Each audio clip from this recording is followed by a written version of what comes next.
தம் கிருபை பெரிதல்லோ, என் ஜீவனிலும் அதே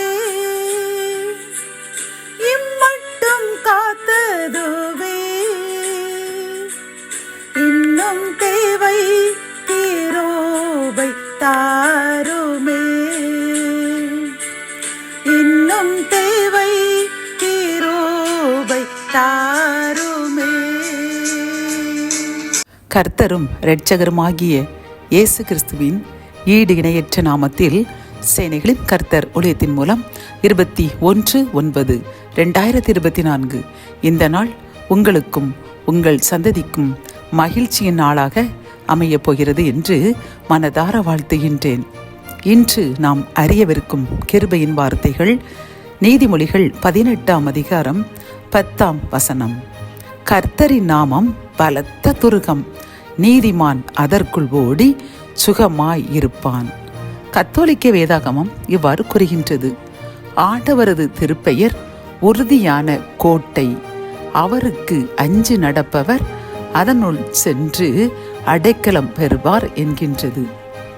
இந்த கிருபையின் வார்த்தைகள் மூலம் கர்த்தர் நமக்கு கூறும் ஆலோசனையும் அறிவுரைகளும் என்னவென்றால், கர்த்தருடைய பெயர், அவருடைய நாமம், அவரை துதிப்பது, அவரை பாடுவது, அவரை மேன்மைப்படுத்துவது, அவருக்கு பிரியமாய் வாழ்ந்தோம் என்றால் அவர் உறுதியான கோட்டைக்குள் நாம் எப்படி இருக்கும் பொழுது எந்த ஒரு தீங்கும் அந்த கோட்டையை விட்டு உள்ளே வந்து நம்மை தாக்க முடியாமல் நாம் பாதுகாப்பாக இருப்போமோ, அதே போன்றுதான் கர்த்தர் அவருக்கு பிரியமாய் நடக்கும் பொழுது அவரை துதித்து பாடி மகிமைப்படுத்தி அவருடைய செட்டையின் கீழ் நாம் அடைக்கலமாய் இருக்கும் பொழுது அவர் ஒரு துருகமாக, அவர் ஒரு கோட்டையாக இருந்து நம்மை பாதுகாப்பாராம்.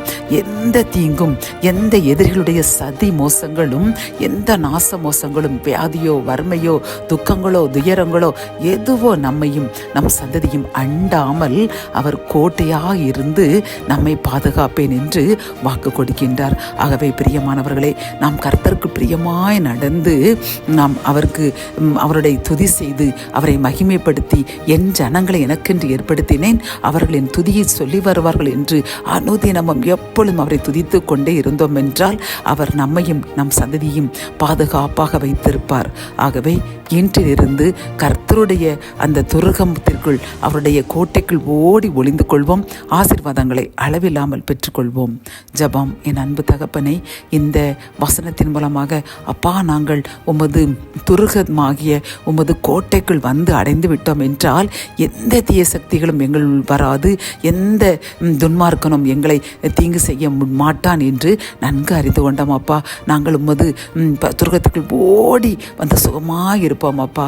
அதற்கு ஆதாரமாக உம்மை துதித்து பாடுவோம், உமது வசனங்களையும் கற்பனைகளையும் கீழ்ப்படிந்து நடப்போம் என்று என்னுடன் சேர்ந்து யார் யாரெல்லாம் உறுதி எடுக்கின்றார்களோ எங்களுக்காக ஜெபிக்கின்றோம். நாங்கள் பரிசுத்தமாய் வாழ்ந்து உமது துருகத்திற்குள் ஓடி வந்து சுகமாய் வாழ்வோம் என்று உறுதி எடுக்கின்றோம். எங்கள் உறுதிமொழியை ஏற்றுக்கொள்ளுங்க.